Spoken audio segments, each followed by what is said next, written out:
Class 9th chemistry में अध्याय तीसरा है परमाणु अणु और आयन। तो इसके हम लोग लघु उत्तरीय प्रश्न हल करेंगे। प्रश्नों की कुल संख्या 9 है। तो देखिए पहला प्रश्न क्या है, स्थिर अनुपात का नियम हमें लिखना है। क्या होता है स्थिर अनुपात का नियम? तो यहाँ पे देखिए स्थिर अनुपात का नियम कहें या निश्चित अनुपात का नियम कहें, और स्थिर अनुपात का नियम the law of constant composition, ये एक ही चीज़ें हैं। तो इसको इस तरीके से आपको लिखना है। इस नियम का प्रतिपादन 1789 में प्राउस्ट ने किया था। इस नियम के अनुसार किसी रासायनिक यौगिक में सभी शुद्ध नमूनों में से किसी एक प्रकार के तत्व भार के विचार से हमेशा एक निश्चित अनुपात में परस्पर संयुक्त रहते हैं। आप इस तरीके से भी लिख सकते हैं इस नियम को, लॉ ऑफ कांस्टेंट कॉम्पोजिशन। किसी रासायनिक यौगिक में अवयवी तत्वों के भार का सदैव एक निश्चित अनुपात रहता है, जिसका प्रतिपादन, और इस नियम का प्रतिपादन देखिए किसने किया? जोसेफ प्राउस्ट ने किया। तो ये नियम क्या कहता है, आइए उसको हम लोग समझ लेते हैं। तो इस नियम के अनुसार किसी रासायनिक यौगिक के सभी नमूने में एक ही प्रकार के तत्व भार के विचार से एक निश्चित अनुपात में परस्पर संयुक्त रहते हैं, यानी हमेशा विद्यमान रहते हैं। देखिए यहाँ पे उदाहरण दिया गया, आपको समझ में आ जाएगा। जल देखिए कैसे बना है, हाइड्रोजन और ऑक्सीजन के मिलने से बना है, और ये क्या है? एक यौगिक है, H2O होता है इसका, ठीक है, रासायनिक सूत्र। और इसका स्रोत देखिए नदी, समुद्र, कुआं आदि जल पाया जाता है में से प्राप्त किया जाता है, किसी से भी प्राप्त किया जाता है। तो इसे प्रयोगशाला में भी संश्लेषित किया जा सकता है, जैसे इसे प्रयोगशाला में बनाया जा सकता है। हम किसी भी स्रोत से जल को प्राप्त करें तो ये हमेशा सदा पाएंगे कि भार के विचार से ये 9 भाग होता है, ठीक है, जिसमें 1 भाग हाइड्रोजन और 8 भाग ऑक्सीजन है, ठीक है। अतः जल में हाइड्रोजन और ऑक्सीजन का यह अनुपात सदैव निश्चित रहता है। क्या समझ में आया आपको? जल को कहीं से भी लें तो उसका अनुपात जो है भार के विचार से वो निश्चित रहता है, किसी भी स्रोत से हम जल को लें या प्रयोगशाला में भी बनाएं। तो समझ में आ गया आपको? इसके बाद देखिए दूसरा प्रश्न क्या है। पदार्थ ए, एक पदार्थ है उसका नाम ए है, में 5.2 ग्राम पदार्थ, और बी एक पदार्थ है 2.7 ग्राम के साथ संयोग करता है। दोनों पदार्थ संयोग करता है तो बनता है 7.9, ठीक है, प्रतिफल ए बी बनता है।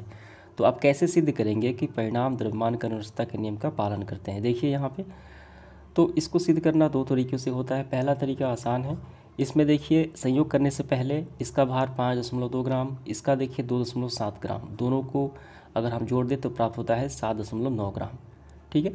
तो मिलने से पहले इन दोनों का योग भी कितना होता है? इतना ही होता है, मिलने के बाद इतना ही होता है, ठीक है। इसलिए प्रमाणित होता है कि द्रव्यमान अनुवर्तकता के नियम के अनुसार इसके द्रव्यमान में कोई परिवर्तन नहीं होता।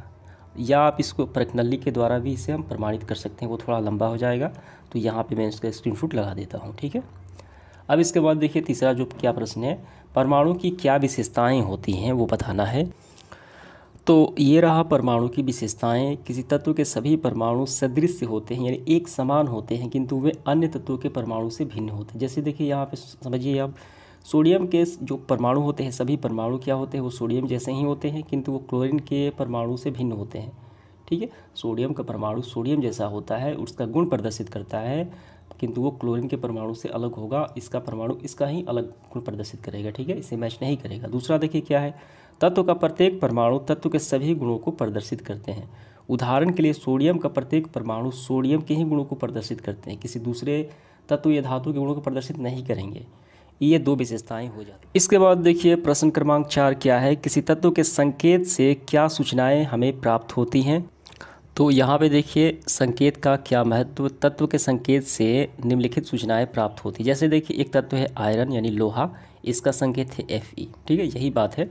यहाँ पे देखिए आपको पहले ये लिखना है, तत्व के संकेत से निम्नलिखित सूचनाएं प्राप्त होती है। पहला, यह किसी विशेष तत्व का निरूपण करता है, ये बताता है कि ये कौन सा तत्व है, ठीक है। जैसे हम Fe लिख दें, इसका मतलब क्या हुआ? ये आयरन हो गया, ना कि क्लोरीन हुआ, ठीक है। ये किसी विशेष तत्व को ही बताता है जिसका ये सूत्र होता है, जिसका संकेत होता है। दूसरा, यह तत्व के एक परमाणु को व्यक्त करता है, इससे क्या मालूम चलता है? ये लोहे का एक परमाणु है। तीसरा, यह तत्व के एक परमाणु द्रव्यमान का प्रतिनिधित्व करता है। अतः यहाँ पे देखिए एक उदाहरण भी है। संकेत H का क्या अर्थ है? एक तत्व हाइड्रोजन है, हाइड्रोजन का एक परमाणु है, ठीक है। हाइड्रोजन का ग्राम में देखिए कितना भाग यहाँ पे दिया गया है। तो ये सारे आपको पूरा लिख लेना। अगला प्रश्न देखिए क्या है, यहाँ पे 5वां, सापेक्ष परमाणु द्रव्यमान की व्याख्या करें। तो यहाँ पे सापेक्ष का क्या मतलब होता है? रिलेटिव, किसी दूसरे तत्व या यौगिक से जोड़कर परमाणु द्रव्यमान की हमें व्याख्या करना। देखिए यहाँ पे सापेक्ष परमाणु द्रव्यमान, किसी तत्व का परमाणु द्रव्यमान एक संख्या है जो बताती है कि उस तत्व में परमाणु का द्रव्यमान C12 के परमाणु के द्रव्यमान के 12वें भाग से कितना गुना अधिक है।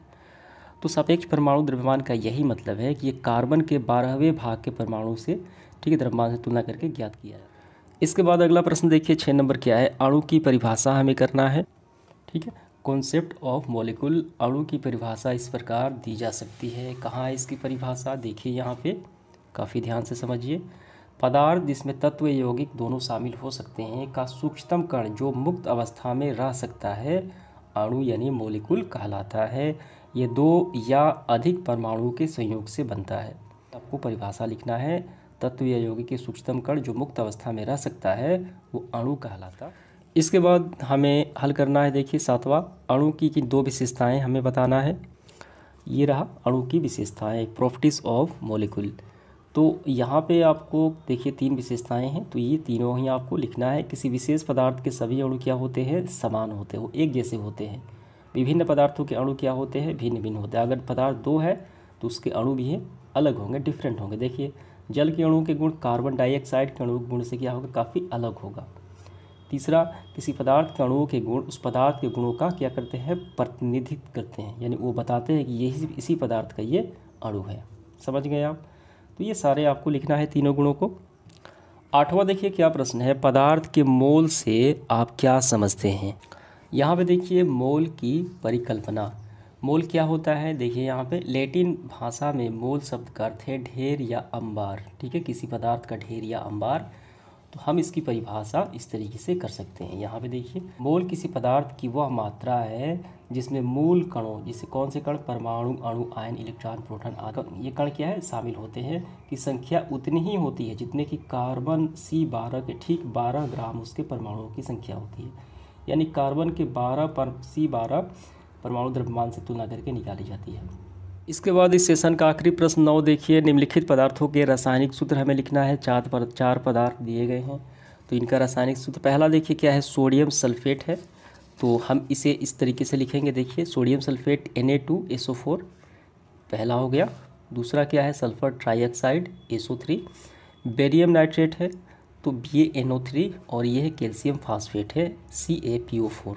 ठीक है, तो उम्मीद करता हूँ ये सारे 9 प्रश्न आपको अच्छे से समझ में आ गए होंगे। धन्यवाद।